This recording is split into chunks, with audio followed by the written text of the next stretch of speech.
ხო იცით როგორი ძმა მყავდა, როგორი ძმა დამეღობა, მირულა დამეღობა ძმა. აი, მინდა გამოგცეთ. ხორგას პირველ ხაზს შევხედე.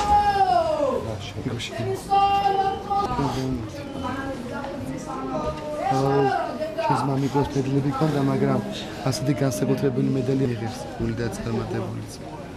ჩემი ღირსი. წარმატებულიც. ეს ფაქტია. ჩადო ჩემი ჭკუ. მამიკოს ჩქარი.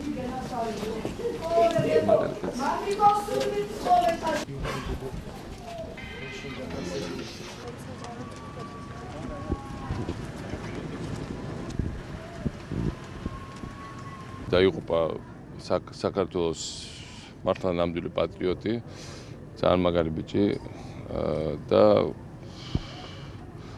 ეხლა გადავეცი ხორგას პირველ ხარისხის ორდენი მის ულამაზეს ვაჟკაცს, ბიჭს პატარას. დათო დემურიას დედამ თქვა, რომ ეს ყაჩაღი რატო იყო გარეთ. და მე ამაზე პასუხი არ მაქვს. 2005-ში როცა ჩვენ გამოვაცხადეთ დავიწყეთ პოლიტიკა ნულოვანი ტოლერანტობის კრიმინალისადმი, ეს ყაჩაღი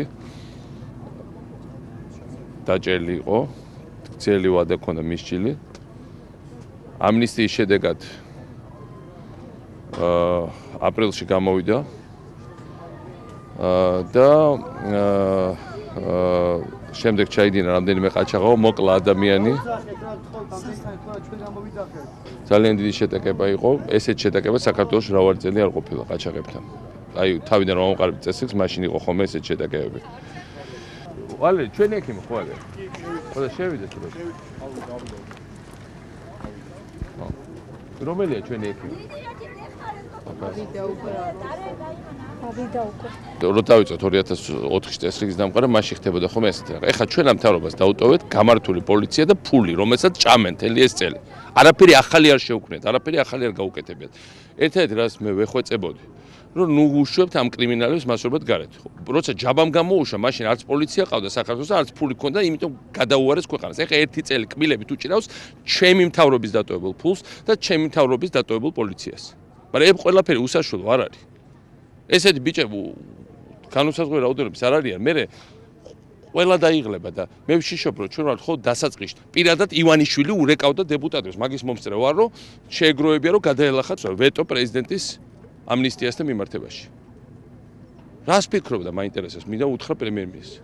დაუსვა კითხვა, რას ფიქრობდა, როცა ლახავდა ამ ვეტოს და როცა უშვებდნენ ამ კრიმინალებს გარეთ. ეს არ არის რომელიღაც დეპუტატის ინიციატივა. პირადად რეკავდა ის, ამის და მათ შორის ჩვენ დეპუტატებს ურეკავდა. და ამიტომ მე ფიქრობ, რომ ყველა უფრო დავსერიოზულდეთ. არ შეიძლება ასეთი რაღაცების კეთება ვიღაცის ჯინაზე. სამეგრელოში იყო კატასტროფა 90-იან წლებში და ყველაზე მეტი წესრიგი და კანონიერება აქ იყო შემდეგ უკვე. და ეხლა ისევ აქ დაიწყო.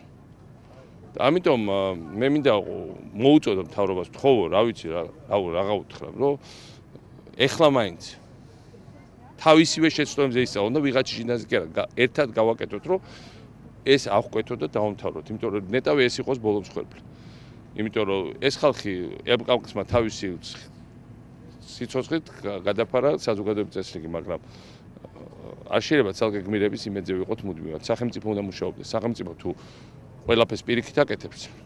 ცალკე ვერავინ ვერ უშველის, ვერავინ ვერ უშველის იმ ქვეყანას, სადაც თვითონ მთავრობა არ მუშავდება. ეს არის და ეს.